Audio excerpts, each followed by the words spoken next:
Hello bankers और very very good morning to all of you. Welcome back.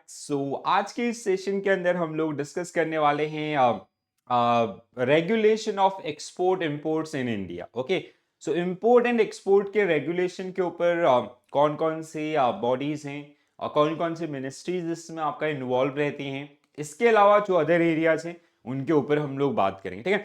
तो कभी भी अगर हम लोग एग्जिम पॉलिसी की बात करते हैं, so EXIM policy is design and drafted by DGFT, director general of foreign trade, which generally comes under Ministry of Industry and Commerce. And documentation and payment and settlement part is handled by RBI, जो कि किसके अंदर आता है आपका ministry of finance के अंदर, ठीक है। तो ये तो बहुत कॉमन है, ठीक है। अब इसके अलावा जैसे सर्विस सेक्टर के लिए अलग है, आईटी सेक्टर के लिए अलग है, ठीक है। तो ये सारी चीजें जिनको आज के इस पर्टिकुलर सेशन में हम लोग आपका डिस्कस करने वाले, ठीक है। So everyone those who are watching this session, सभी लोग आपका एंड तक देखिए, ठीक है। And believe me, after watching the entire session you will get a fair idea about this particular one, right. चलो तो शुरुआत करते हैं आपका रेगुलेशन का विद दिस फ्लो चार्ट, ठीक है। अगर हम लोग बात करें रेगुलेशन का, सो एग्जिम एक्सपोर्ट इंपोर्ट आपका जो कि रेगुलेट किया जाता है मेजरली बाय 3 मिनिस्ट्रीज, ठीक है। तो पहला आपका मिनिस्ट्री ऑफ फाइनेंस, जिसमें आपका आता है आरबीआई, ठीक है। So regulation regarding movement of funds and documents, that means payment and settlements and documentation part is handled by RBI by using FEMA act 1999, right. तो जिसमें आपका जैसे ऑथराइज्ड डीलर्स कैटेगरी 1 बैंक है, ऑथराइज डीलर कैटेगरी 2 एंड 3, ठीक है। तो authorise dealer category 1 के अंदर मोस्ट प्रोबेबली जितने भी बैंक्स आपके कमर्शियल बैंक है ये सब आते हैं, और कुछ कोऑपरेटिव बैंक भी।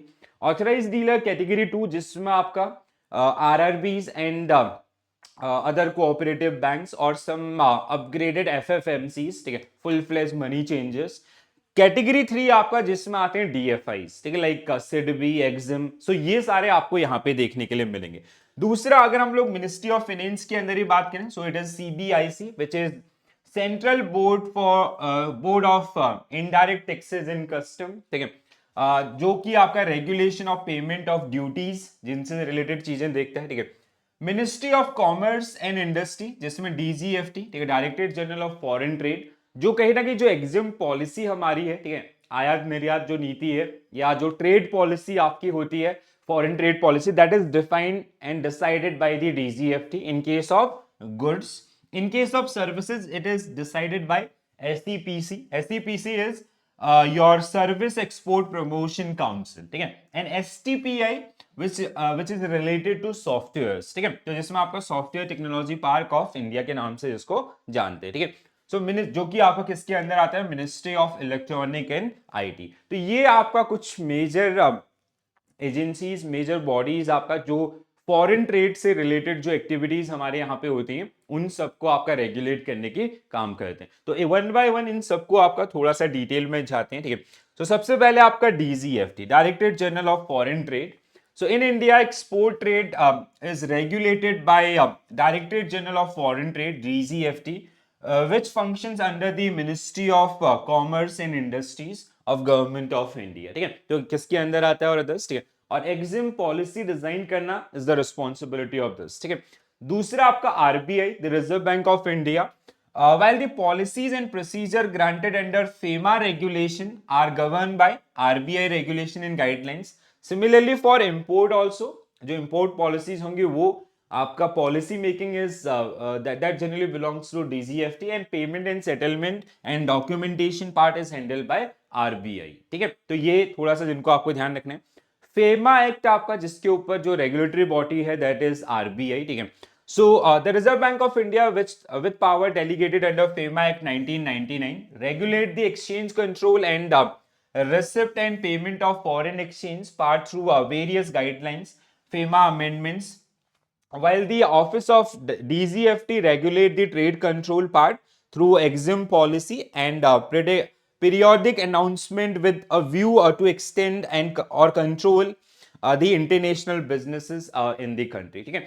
तो ये दो मेजर आपका जो बॉडीज जो कहीं ना कहीं इंटरनेशनल ट्रेड के अंदर आपको काम करते हुए देखने के लिए मिलेंगे। अब इसके अलावा जैसे फेमा एक्ट के अलावा एक और बॉडी आपका है जिसका नाम है foreign exchange dealers association of India, जो आरबीआई के अंडर में आपका आता है, 1958 के अंदर इसको बनाया गया था। जितने भी फॉरेक्स डीलर हैं उनको ट्रेनिंग देना, या उनसे उनके जो भी आपका जैसे कोई भी डिस्प्यूट है उसको सॉल्व करना, या उनकी जो भी प्रॉब्लम्स है उनको गवर्नमेंट या आरबीआई तक पहुंचाने का काम भी इसका होता है, ठीक है।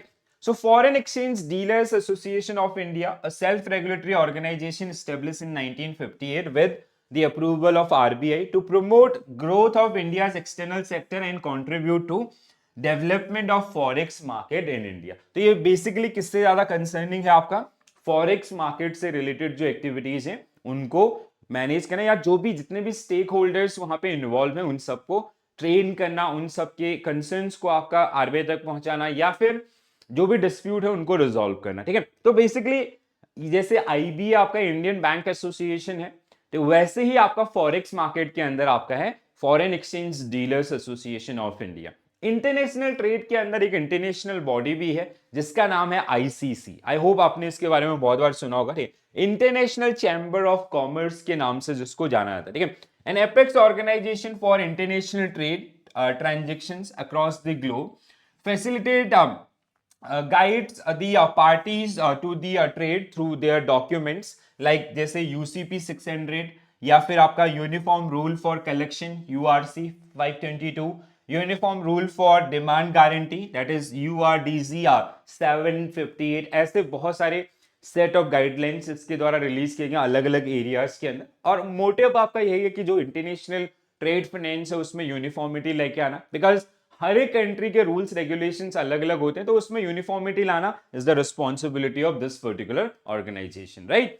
तो अगर हम लोग इंटरनेशनल ट्रेड की बात करते हैं, इंडिया में बहुत सारे ऑर्गेनाइजेशंस या मिनिस्ट्रीज आपका जो इस पर्टिकुलर एरिया के अंदर इन्वॉल्व है, ठीक है। अपार्ट फ्रॉम दोस कुछ ऐसी एजेंसीज आपका like ICC, like foreign exchange dealers association of India, ये सब आपका जो कहीं ना कहीं इंटरनेशनल ट्रेड को फैसिलिटेट करते हैं, ठीक है। और उसमें जो भी प्रॉब्लम्स हैं, चैलेंजेस हैं, उनको आपका दूर करने की कोशिश करते हैं। आई होप सब कुछ चीजें समझ में आई होंगी और कुछ नई चीजें आपने इस पर्टिकुलर वीडियो से सीखी होंगी, ठीक है। तो कैसा लगा जरूर कमेंट्स के थ्रू लिख के बताइएगा। और I will see you tomorrow, कल हम लोग फिर से मिलेंगे आपका 7 बजे, ठीक है। हर दिन आपका 7 बजे एक छोटा सा वीडियो जो आपको नए नए कॉन्सेप्ट्स आपका सीखने में मदद करता है। तो ये सीरीज हम लोग कंटिन्यू रखेंगे, ठीक है, जिससे लाइक सबके पास एक बहुत अच्छा बैंक होगा and these particular concept will help you in your promotion, in your examinations. ये जो एरियाज आप आने वाले समय में फेस करने वाले हैं उनके लिए कहीं ना कहीं उन्हीं के सराउंडिंग आपका इन वीडियोज को डिजाइन किया जा रहा है, राइट। सो जरूर लिख के बताइएगा कमेंट्स के अंदर, और अगर आपके कोई सजेस्टिव टॉपिक्स है उनके बारे में बताएं। Okay, so this is it from my side guys, thank you for watching this session, bye bye, take care all, have a nice day, thank you.